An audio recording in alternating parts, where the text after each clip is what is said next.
मित्रों नमस्कार, मैं राहुल कुमार राहुल स्टडी 91 पर आप सभी लोगों का स्वागत करता हूं। मित्रों, इस चैनल पर Sanskrit TGT, Hindi TGT, special TGT वालों के लिए है। मित्रों, ये वीडियो अब देखना आप लोगों को है और आप लोगों को सफलता प्राप्त करना है।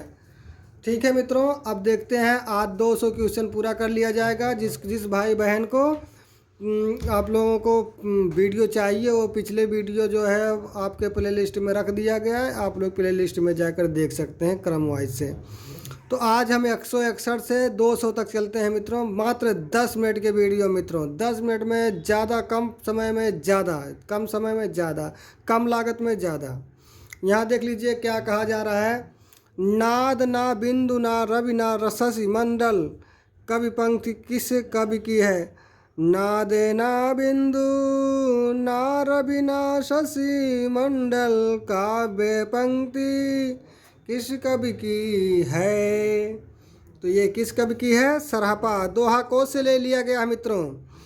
फिर उसके बाद देखेंगे, बहुत कठिन है डगर पनघट की अहम, बहुत कठिन है डगर पनघट की, कैसे मैं घर लाऊं। मधवा से मटकी पनिया भरन को मैं जो गई थी, दौड़ झपट मोरी मटकी पटकी। मटकी पटकी अर्थात प्रस्तुत काव्य पंक्तियों के रचनाकार कौन हैं? आपके भारतेंदु हरिश्चंद्र जी हैं कि हरिऔध जी हैं कि अमीर खुसरो हैं कि रसखान जी हैं? तो 162 के कौन हो जाते हैं? रसखान जी हो जाते हैं। करा आ तरुअर पंच बिडाल, चंचल जिये पैठो काल। पंक्ति के लेखक हैं मित्रों। लेखक इसमें भी पूछा, कुकरीपा कुकुरिपा लुईपा विरूपा सरहपा। तो यहाँ कौन हो जाते हैं? लुईपा जी हो जाता है 163 का। 163 का कौन होते हैं? लुईपा जी हो जाते हैं मित्रों। अगला देखेंगे, 163 हो गया। 164 पे चलते हैं। हम 164 पे चलते हैं मित्रों। देसिल बयान सब जन मिठा, ते तैसन जपऊँ अवहट्टा। पंक्तियाँ किसकी हैं? तो यह गोरखनाथ की है कि अमीर खुसरो की है कि विद्यापति की है कि लुईपा जी की है? तो 164 का किसका हो जाता है? विद्यापति जी का हो जाता है। जोई जोई पिंडे सोई ब्रह्मंडई सिद्धांत के प्रवर्तक कौन है? मच्छेंद्र नाथ है कि गोरखनाथ है कि सरहपा है कि मणिभद्रपा है? तो इसका भी 64 65 का क्या हो जाता है? गोरखनाथ। गोरखवाणी लिखे हैं मित्रों, गोरखनाथ। अगला देखेंगे, राजा बीसल देव किसके पुत्र थे? ये परमारदी देव जी का है कि भोज परमार जी का है कि राजा आना जी का है कि जयसिंह जी का है? तो 166 के कौन हो जाते हैं? राजा आना जी के हैं। राजा आना जी के 167 पे देख लीजिएगा मित्रों। 167 पहुँच गए हैं। यहाँ कहा जा रहा है, निम्नलिखित पंक्तियों के आधार पर बताइए कि बीसल देव रासों का सर्वाधिक मार्मिक प्रसंग कौन है। यहाँ दिया, अस्त्रीय जन्म कई धियूं दिधियूं, महेश अपर जन्म थरई घड़ा, रे महेश राणी ना सिर जीय धौलिय गाई, बड़खंड काली कोयली। कोयली अर्थात ये किसका है? तो ये भी बताया जाएगा। देख लीजिए, राजमती की बातों से राजा बीसल देव का रुष्ट हो जाना कि बीसल देव के रानी राजमती से तीसरे विवाह पर, अर्थात इसमें कौन सा ऑप्शन सही हो जाता है? यहाँ तक 2 हो गया। आगे बढ़ते हैं। यहाँ देख लीजिए, अन्य 2 रानियों का विलाप। रानी राजमती का कुलीन गृहिणी होने के नाते अत्यंत स्वाभिमानी होना कि राजमती द्वारा एक पंडित के माध्यम से 12 वर्ष के वियोगोपरांत अपने पति का संदेह पहुँचाना, अर्थात यही आपका क्या हो जाता है? सही हो जाता है। अगला देखेंगे मित्रों, क्या कहा जा रहा है। पियूँ चित्तौड़ न आवियूँ, सावण पहली तीज, जौवें बाट विरहिणी, खिंड खिंड अड़वें खीज। अर्थात किस ग्रंथ से संबंधित है? तो ये आपका देख लीजिए, पद्मावत से कि कुमार रासों से है कि आपका बीसल देव रासो की चंदन बाला से है, तो 168 के क्या हो जाता है, खुमार रासो से मित्रों। अगला देखेंगे खुमार रासो अर्थात 169 के उससे नंबर देखेंगे मित्रों। 169 का रहा, किम बुझझें रतिवंती राजन। यह पंक्ति निम्नलिखित में से किस राजा के राजकाज की उपेक्षा कर प्रणलीलाओं में लीन होने पर कही गई है।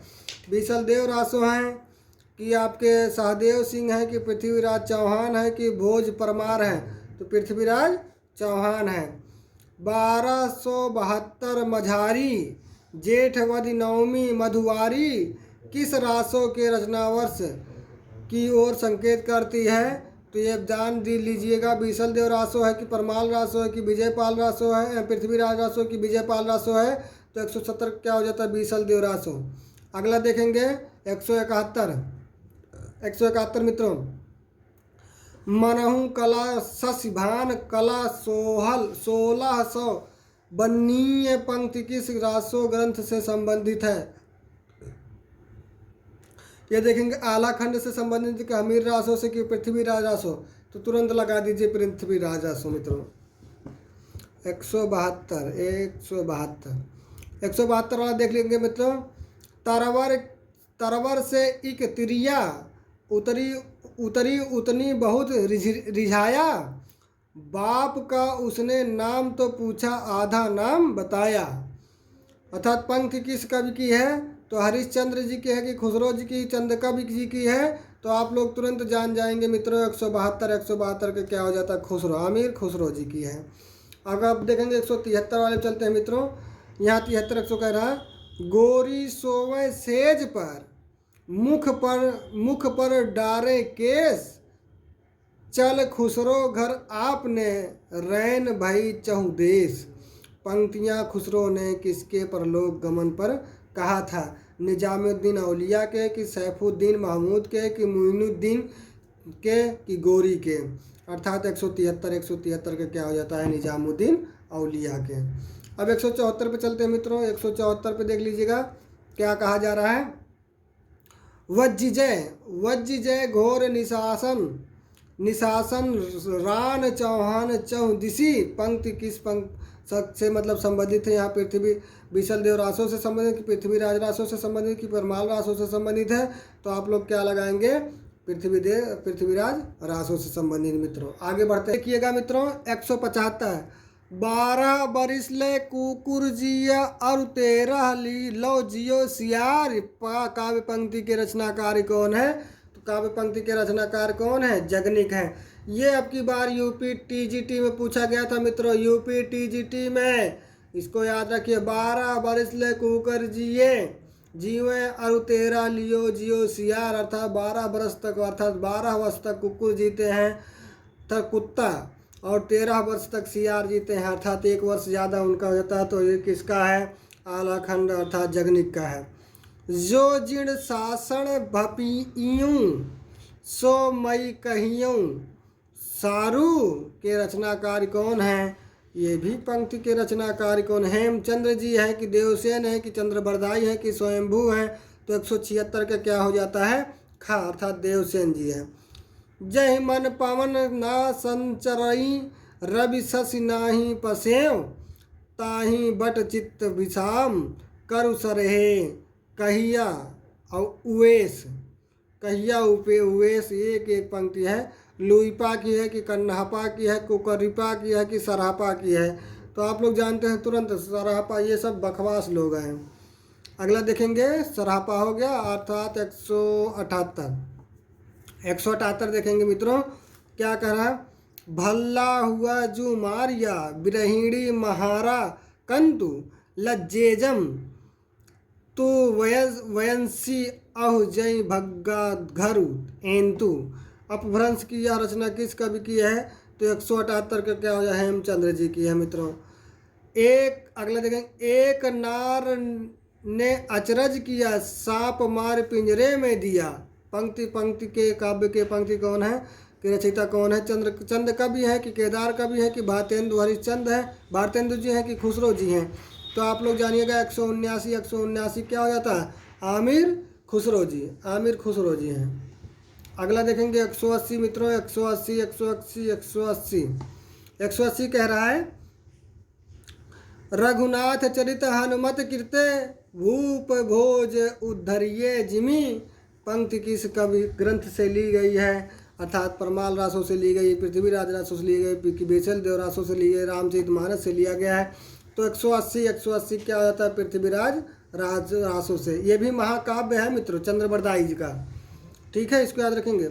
अगला क्या? असंगत का चयन कीजिए। असंगत क्या? अपभ्रंश व्याकरण, अपभ्रंश जो व्याकरण जो इंदु का है कि पवन चरु स्वयंभू का, यही सही है, यही सही है। और ज़्यादा आगे आगे बढ़िएगा मत। क्या सही है? यही देख लीजिए, ये असंगत है और नहीं तो ये सब संगत है, ये सब संगत है मित्रों। पवन चरु आपका स्वयंभू का ही है। और प्रकृत पैंगलम लक्ष्मीधर का है। पाहुड़ दोहा मुनि राम सिंह जी का है। ये यही गलत है मित्रों, असंगत है। अब क्या है? 182 देखेंगे आप लोग। कहा जाए असंगत बताइए, इसमें भी बताया जा रहा कौन सा असंगत है। 182 क्या हो जाता है? गा। मधुकर कवि जयचंद प्रकाश जी का नहीं है और सबका है। ठीक है मित्रों। 183 देख लीजिए, असंगत का चयन करना है। 183 का आपका क्या हो जाता है? आगे बढ़ते हैं। क्या हो जाता है मित्रों? 183 क्या हो जाता है? डी। कुमारपाल रासो असंगत का नहीं, प्रतिबोध ज्योतिरीश्वर ठाकुर जी का बताया जा रहा है, ऐसा कुछ नहीं है। कुमार रासो दलपति विजय जी का संदेश रासक जो अब्दुल रहमान का है ही।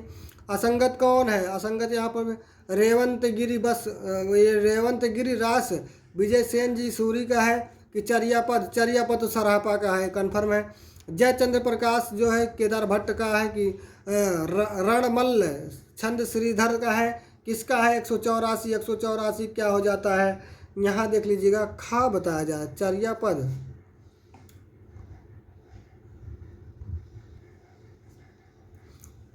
अगला देखेंगे 185, आदिकाल को सर्वाधिक विरोधी एवं व्याघातों का युग कहने वाले इतिहासकार कौन है? तो आप लोग जानते हैं राम कुमार वर्मा जी हैं।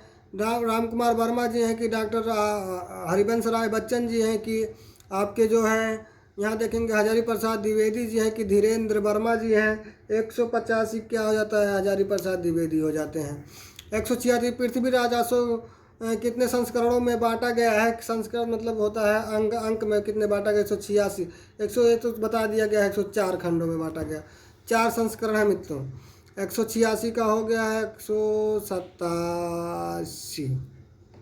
187 देखेंगे आप लोग। क्या कहा जा रहा है? पृथ्वीराज रासो को सुखी संवाद के रूप में रचित मानने वाले आलोचक कौन है? आलोचक 187 के ए हो जाता है। 187 का ए। बीसल देव रासो का 12 मासा विरह वर्णन किस मास से प्रारंभ होता है? आषाढ़ से कि वैशाख से कि श्रावण से कि कार्तिक से? किससे होता है? तो आप लोग लगा दीजिए कार्तिक से। कार्तिक से। बीसल देव रासो की रचना नरपति नल्लाह ने कब की थी? ये भी बता दीजिए। बीसल देव रासो नरपति नल्लाह की 1900 सम्मत 1212 में। अगला देखेंगे 90 वाला। चंद्रबरदाई कृति हिंदी का प्रथम महाकाव्य कौन है? हिंदी के चंद्रबरदाई जी ने क्या माना है? चंद्रबरदाई ने तो 189 क्या? क्षणमल्ल छंद। ठीक है, रणमल्ल छंद तो बता दिया है। यहाँ आगे बढ़ेंगे 191 पे। जॉर्ज अब्राहम ग्रियर्सन के अनुसार आदिकाल की उपाधि क्या है? आदिकाल की उपाधि ये तो बताया गया मित्रों। आप जानते हैं क्या? 191 क्या हो जाता है? 191 नहीं मित्रों, यहाँ 190 देखेंगे। 190 क्या बताएगा? पृथ्वीराज रासो ही माना जाता है ना इनकी प्रथम कवि महाकाव्य हिंदी द्वारा, क्योंकि चंद्रबरदाई जो है पृथ्वीराज रासो ही लिखे हैं। तो यहाँ देखेंगे जॉर्ज ग्रियर्सन ने कब माना है? तो आप जानते हैं 700 से 1400 ईस्वी तक। ठीक है, अब कितना? 191 हो गया। 100 तक आज हम 200 तक पूरा कर देंगे। 192 देखेंगे। डॉक्टर राम कुमार वर्मा ने संधिकाल के अंतर्गत किस साहित्य का विवेचन किया है? किस साहित्य का? तो आप जानते हैं सिद्ध एवं सामंत है कि लौकिक साहित्य है कि आपनाथ साहित्य की जैन साहित्य? यहाँ जानते हैं सिद्ध है। किस विद्वान ने अपने इतिहास ग्रंथ में अपभ्रंश साहित्य को हिंदी साहित्य से अलग मानकर उसे पूर्व पीठिका के रूप में सम्मिलित किया है? राम कुमार वर्मा है कि आचार्य रामचंद्र शुक्ल है कि मिश्र बंधु है कि शिव सिंह सेंगर है। तो 193 क्या हो जाता है, खा वाला सही हो जाता है। गोरखनाथ, गोरखनाथ के गुरु कौन थे, तो इसको भी देखना है। गोरखनाथ के गुरु कौन थे, मत्स्येंद्र नाथ हैं कि आदिनाथ हैं कि जालंधर जी हैं कि इनमें से कोई नहीं है। 194 कौन से, मत्स्येंद्र नाथ जी हैं। अगला 195 देखेंगे। निम्नलिखित रचनाओं को सही क्रम में लिखिए। परमाल रासो बीसल देव, ये तो पहला ही है, नहीं है। यहाँ आप जानेंगे तुरंत क्या हो जाएगा। 195 क्या है, पहला ये खा वाला। पहला बीसल देव रास हो तो पृथ्वी राज रास हो, फिर खुमार रास हो कि परमाल रास हो। 196 यहाँ 196 देखेंगे। पुस्तक जल्लहड़ जत्थ दई चली गज्जन नृप काज पंक्ति किससे संबंधित है। पुस्तक जलहड़ दत्थ दई चली गजन नृप काज पंक्ति किससे संबंधित है। आलाखंड से कि हमीर रासों से कि बीसल देव रासों से कि पृथ्वीराज रासों से। तो यह तुरंत जान लीजिएगा, पृथ्वीराज रासों से। ठीक है, पृथ्वीराज रासों से। अब 97 हो गया, 98, 99, 97 हो गया मित्रों। 97 अभी नहीं हुआ है। 97 देखेंगे। परमाल रासों का प्रकाशन चार्ल्स इलियट ने किस वर्ष कराया। 1997 का क्या हो जाएगा, 97 का 1865 हो जाएगा। 66 नहीं, 1965 नहीं है। आल्हा का गायन किया जाता है ग्रीष्म ऋतु में कि बसंत ऋतु में कि शीत ऋतु में कि बरसात ऋतु में। ये तो कन्फर्म है मित्रों, कहाँ आल्हा का कब गायन किया जाता है ये भी देखेंगे। 198 का जानते हैं किसमें, बरसात वाले ऋतु में। अब इस समय आल्हा जो है चल रहा होगा, जहाँ मेला उला होता होगा। आल्हा खंड के रचयिता जगनिक किस राजा के आश्रित कवि थे। जगनिक जो है जयचंद्र जी के थे कि परमारदी देव जी का है कि यहाँ देखें पृथ्वीराज जी के जय सिंह के हैं। तो आप लोग जानते हैं 199 क्या हो जाता है, ये आपका खा सही हो जाता है। 199 को हो गया मतलब खा। अब 200 वाला देख लीजिएगा मित्रों। 200 वाला 200 लास्ट 200 वाला। पृथ्वीराज रासों के 30,000 छंदों का अंग्रेजी में अनुवाद किस लेखक ने किया था। यहाँ देखेंगे किस लेखक ने किया था, ये प्रश्नवाचक रहेगा मित्रों। आप लोग उसको स्वयं देख लीजिएगा, कौन सा आंसर होगा वो कमेंट सेक्शन में जरूर बताइएगा। अच्छा लगे चैनल को सब्सक्राइब करें, नहीं तो आगे बढ़ जाएं। धन्यवाद।